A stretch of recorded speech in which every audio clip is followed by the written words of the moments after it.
नमस्कार साथियों, अतुल्यम अकेडमी के दैनिक समसामयिकी सेशन में आपका हार्दिक स्वागत, अभिनंदन।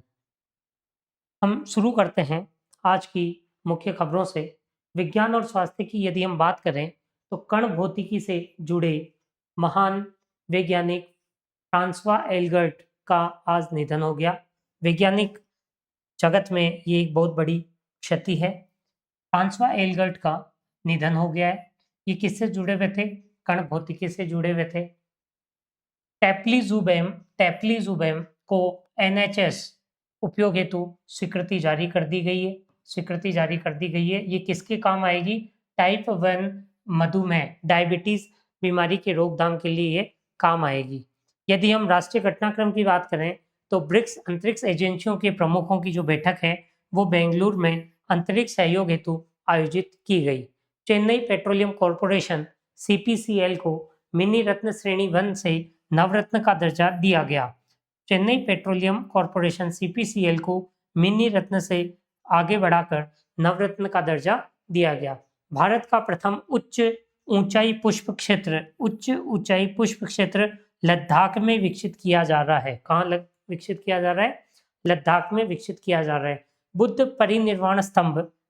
परिनिर्वाण स्तंभ आदिलाबाद जिले तेलंगाना में मिला है। बुद्ध परिनिर्वाण स्तंभ जो है हमें खोज में आदिलाबाद जिले में मिला है, और आदिलाबाद जिला कहाँ है? तेलंगाना में। अगर हम खेल जगत की बात करें, तो लियोनेल मेसी जो है उन्हें फीफा विश्व कप इतिहास में सर्वाधिक गोल किए हैं। हरमनप्रीत कौर जो है 200 टी20 अंतर्राष्ट्रीय मैच खेलने वाली प्रथम महिला क्रिकेटर बन गई है। ओलंपिक दिवस 2026 का जो विषय है वो क्या है? खेल, सेतु निर्माण, बाधाएं तोड़ना। खेल, सेतु निर्माण व बाधाएं तोड़ना। वैश्विक जगत की बात करें, तो संयुक्त राष्ट्र लोक सेवा दिवस कब मनाया जाता है? 23 जून को मनाया गया था। संयुक्त राष्ट्र लोक सेवा दिवस कब मनाया जाता है? 23 जून को मनाया जाता है। नेक्स्ट हम आज मैप ऑफ द डे के तहत बात करते हैं सिमहाद्री ताप विद्युत संयंत्र की। ये कहाँ है? आंध्र प्रदेश में है। कौन सा जिला है? विशाखापट्टनम जिले में है। किस स्थान के निकट है? कोठवलासा के निकट है।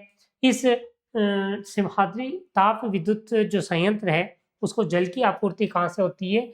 येलोरू नदी से इसको जल की आपूर्ति होती है। अगर हम इसके तकनीकी विवरण की बात करें, तो तो ये कितनी क्षमता है इसकी? 2000 मेगावाट क्षमता है। कितनी इकाइयां हैं? 4 इकाइयां काम कर रही है। प्रत्येक इकाई कितने मेगावाट की है? 500 मेगावाट की है। चिमनी की ऊंचाई कितनी है इसकी? 275 मीटर चिमनी की ऊंचाई है। ईंधन इसमें कौन सा यूज होता है? कोयला। कहाँ से आता है? सिंगरेली जो है कोयला क्षेत्र, वहां से इसको कोयले की आपूर्ति होती है। और इसका संचालन कौन करता है? NTPC, national thermal power corporation.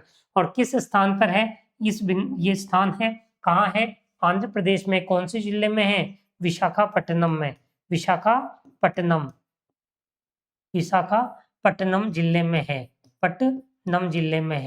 ना? तो ये हम ध्यान रखना है।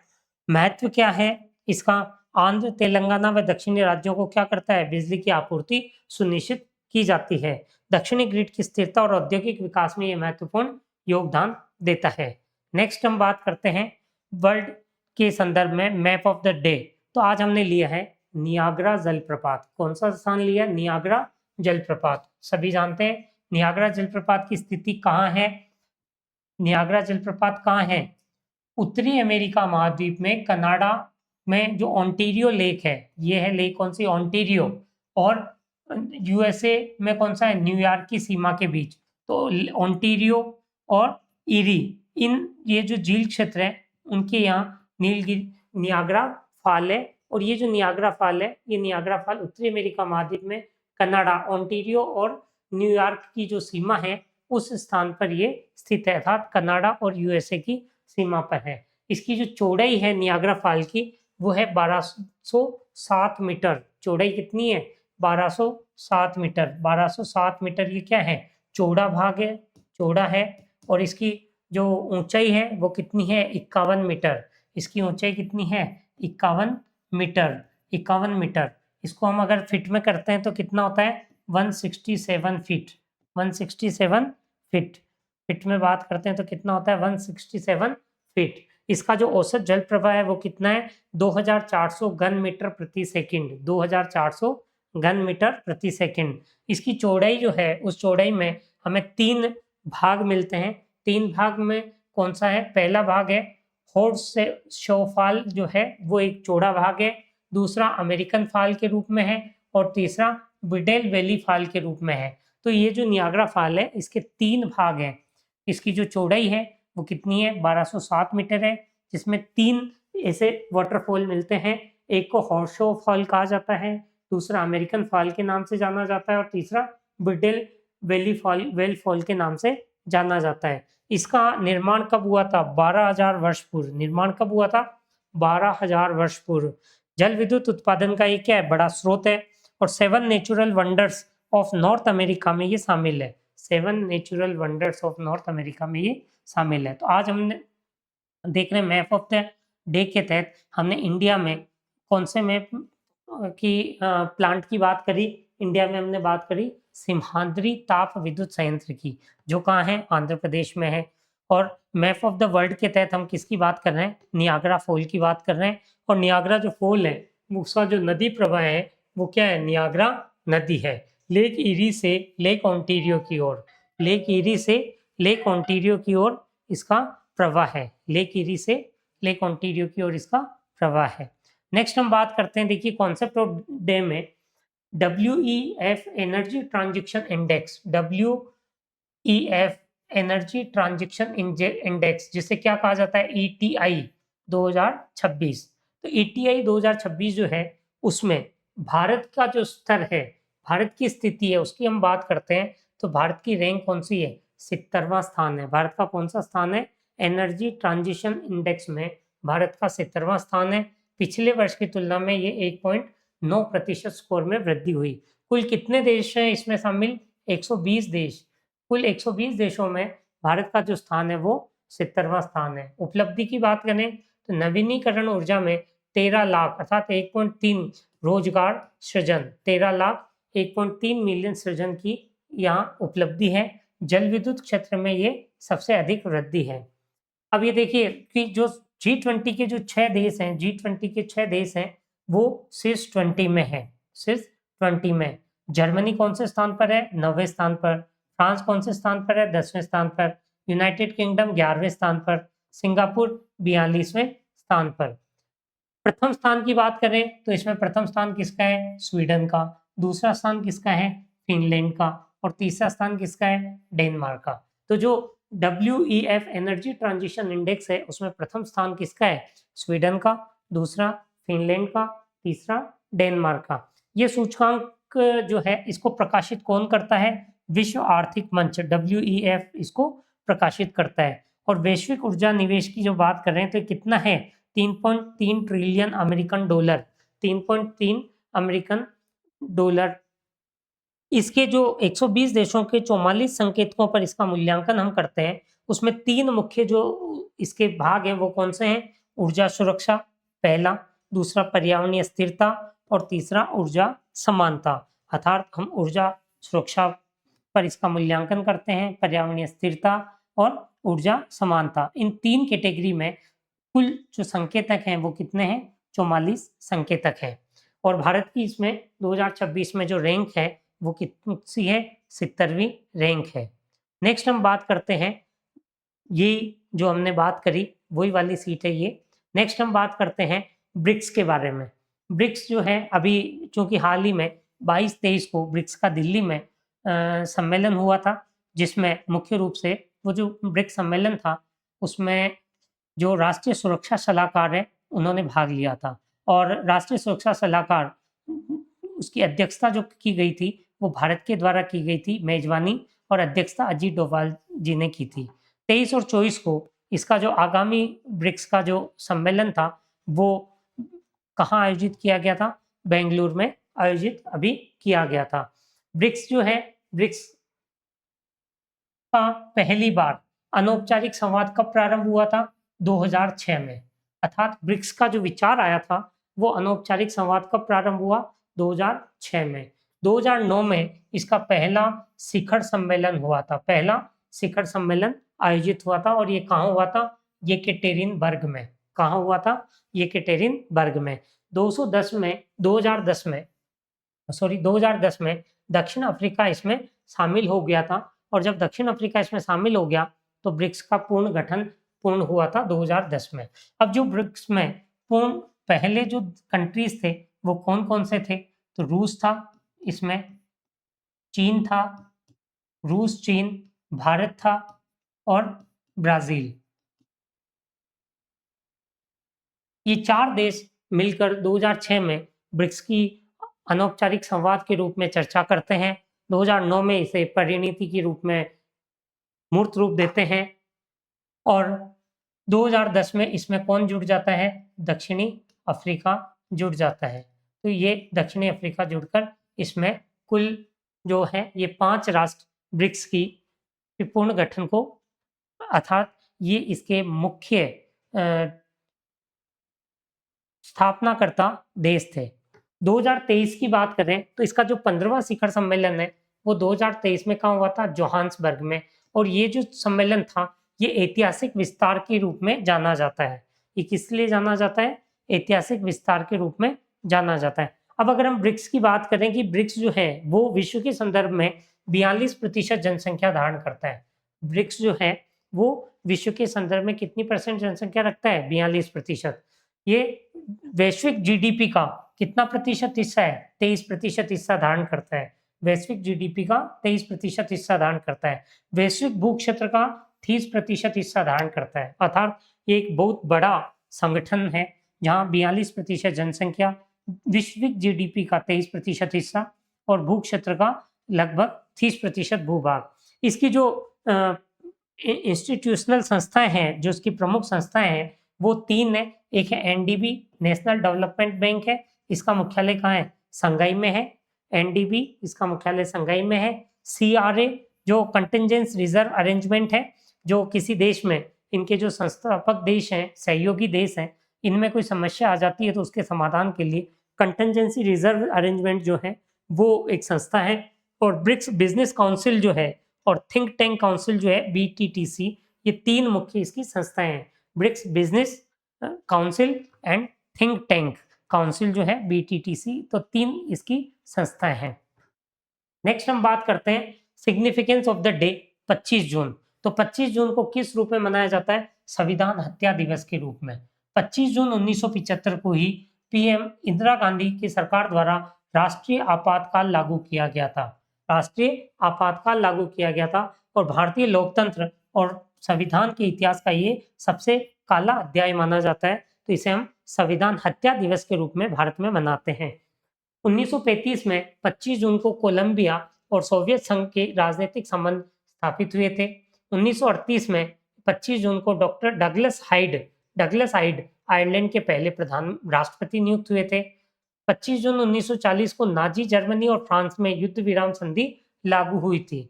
ये महत्वपूर्ण जो ये दिन है जो विश्व के संदर्भ में भी कहाँ-कहाँ महत्वपूर्ण घटनाएं हुई उनकी हम यहाँ चर्चा कर रहे हैं। 25 जून 1941 को सोवियत और फिनलैंड कंटिन्यूशन वार प्रारंभ हुआ था। 1943 में चेस्टोकोवा यहूदी बस्ती पोलैंड में जो है चेस्टोकोवा यहूदी बस्ती नाजियों के खिलाफ विद्रोह हुआ था। और 1944 में नॉर्डिक देशों में ताली इहनताला की लड़ाई इसमें प्रारंभ हुई थी। मुख्य रूप से सिग्निफिकेंस ऑफ द डे की बात करें तो भारत के संदर्भ में संविधान हत्या दिवस के रूप में यह जाना जाता है। जीके राजस्थान की बात करें एक हिस्टोरिकल प्रोफाइल की, तो हम आज बात करेंगे महाराणा प्रताप सिंह सिसोदिया। महाराणा प्रताप सिंह सिसोदिया जो मेवाड़ के 54वें शासक थे। मेवाड़ के 54वें शासक थे। इनका जन्म कहाँ हुआ था? 5 मई 1540 को हुआ था। कुंभलगढ़ दुर्ग में राजसमंद में जो है कुंभलगढ़ दुर्ग वह इनका जन्म हुआ था। इनके पिता का नाम उदय सिंह द्वितीय था। 1576 में हल्दी घाटी का जो युद्ध हुआ था वह इतिहास में महत्वपूर्ण स्थान धारण करता है। हल्दी घाटी नामक स्थान पर ये युद्ध हुआ। ये युद्ध मेवाड़ सेना जिसमें महाराणा प्रताप और उनके मुख्य सहयोगी थे ज्वालामान और हकीम का सूरी तथा मुगल सेना का जो नेतृत्व किया था मान सिंह और आसफ खान है। तो उनके मध्य ये युद्ध हुआ था। अकबर की अधीनता महाराणा प्रताप ने कभी स्वीकार नहीं की थी तथा जंगलों में रहकर स्वतंत्रता के लिए इन्होंने संघर्ष किया था। और ये युद्ध राजपूत शौर्य, स्वाभिमान और भारतीय इतिहास के अमर नायक के रूप में महाराणा प्रताप को जाना जाता है। Next person of the day की जब हम बात करें तो मेजर सोमनाथ शर्मा, जिनको भारत का सर्वोच्च सैन्य सम्मान परमवीर चक्र दिया गया था। और ये परमवीर चक्र के क्या थे? प्रथम प्राप्तकर्ता थे। इनको कब दिया गया था? मरणोपरांत दिया गया था। इनका जन्म कब हुआ? 31 जनवरी 1923 को। कहाँ हुआ? कांगड़ा, हिमाचल प्रदेश में। वीरगति कब प्राप्त की थी इन्होंने? 3 नवंबर 1947 को बड़गांव, कश्मीर में इन्होंने वीरगति को प्राप्त की थी।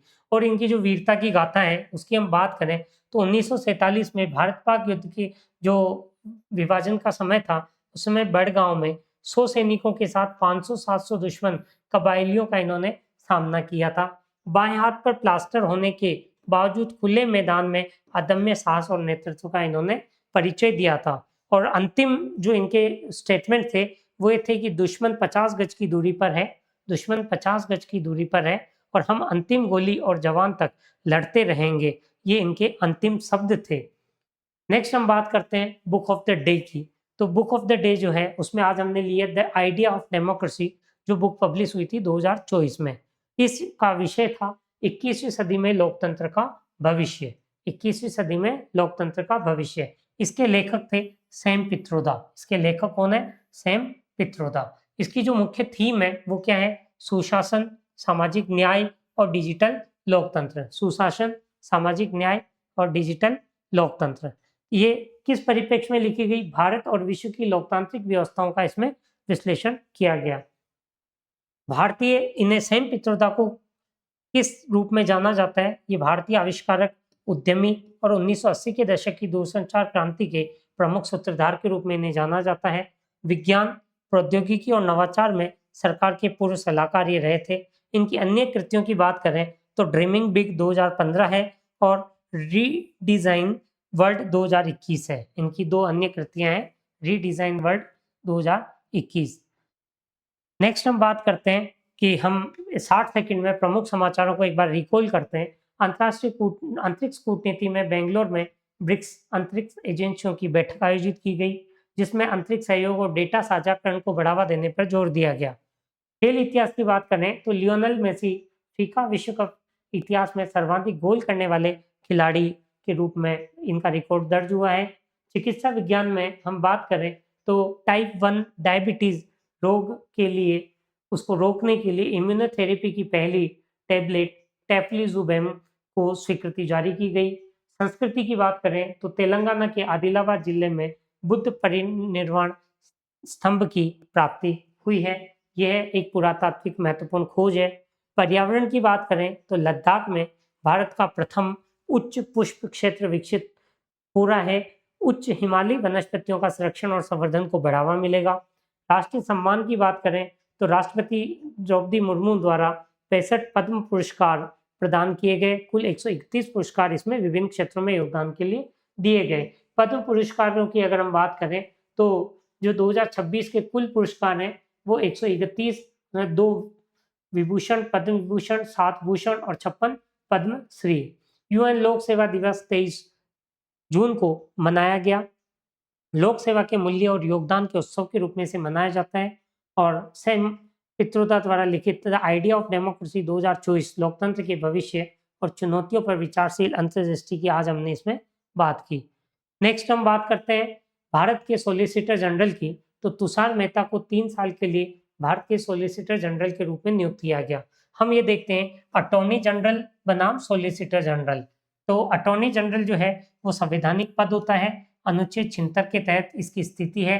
सॉलिसिटर जनरल जो है वो वैधानिक पद होता है। ये विधि अधिकारी सेवा शर्त नियम 1987 के द्वारा स्थापित किया गया पद है। अटॉर्नी जनरल जो है भारत का सर्वोच्च विधि अधिकारी होता है। सॉलिसिटर जनरल दूसरा सबसे बड़ा अधिकारी होता है। कार्यकारी भूमिका की बात करें तो अटॉर्नी जनरल सरकार को कानूनी सलाह और न्यायालय में पेशी का काम करते हैं और सॉलिसिटर जनरल एजी की सहायता करने के साथ साथ न्यायालय में केस की सुनवाई में उनकी मदद करते हैं। इनकी नियुक्ति समिति की बात करें तो मंत्रिमंडल की जो नियुक्ति समिति है एसीसी द्वारा मंजूरी दी जाती है। इसमें प्रधानमंत्री और गृह मंत्री शामिल है। सॉलिसिटर जनरल का पद अनुच्छेद 76 के तहत नहीं आता है, ये हमें ध्यान रखना है। सॉलिसिटर जनरल का जो पद है अनुच्छेद 76 के तहत नहीं आता है। नेक्स्ट हम बात करते हैं सीपीसीएल को नवरत्न का दर्जा दिया गया। ये सीपीसीएल है Chennai petroleum corporation limited. CPCL ये कौन सा नवरत्न बना? 28वां नवरत्न बना है। ये इसकी मूल कंपनी कौन सी है? Indian oil corporation limited. इसका पुराना नाम क्या है? Madras refineries limited. इसका मुख्यालय कहाँ है? चेन्नई में।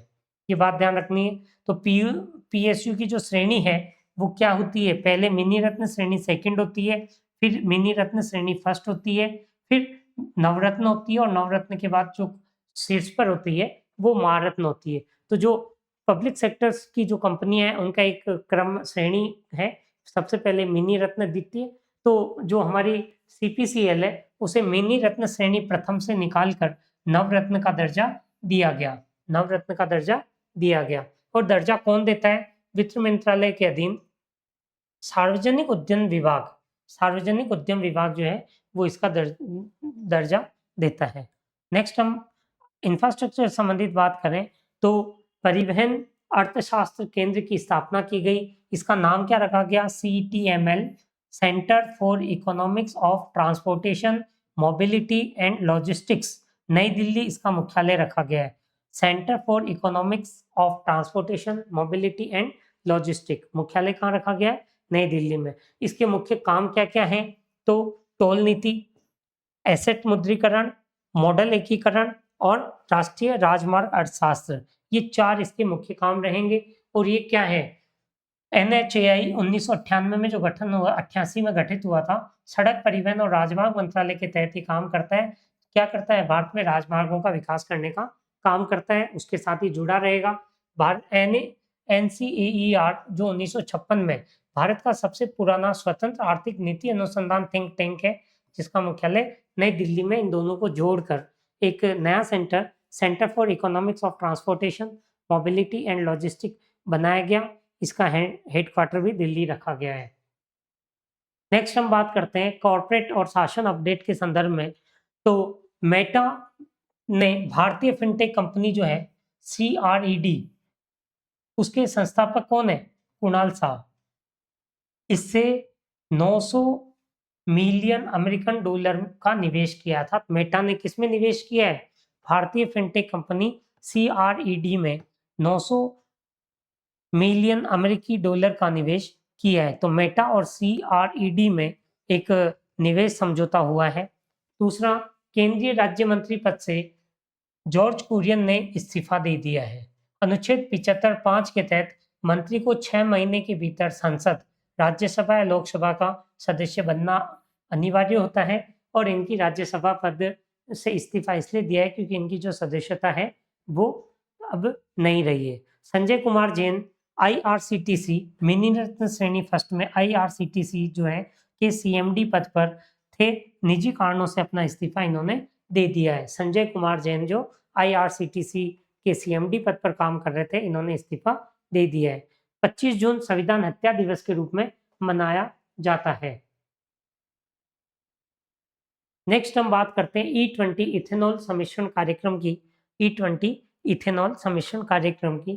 तो देखिए, फीड स्टॉक इथेनॉल कहाँ से मिलता है? गन्ने के रस से। बी भारी सीरा, मक्का और क्षतिग्रस्त खाद्यान्न से हमें क्या मिलता है? E20। इसका क्या करते हैं? प्रसंस्करण करते हैं, प्रोसेसिंग करते हैं। शर्करा और स्टार्च का किण्वन किया जाता है, उससे हमें इसका जो फॉर्मेशन होता है उससे क्या प्राप्त होता है? इथेनॉल। इथेनॉल का केमिकल नाम क्या है? C2H5OH। C2H5OH, ये क्या है इसका?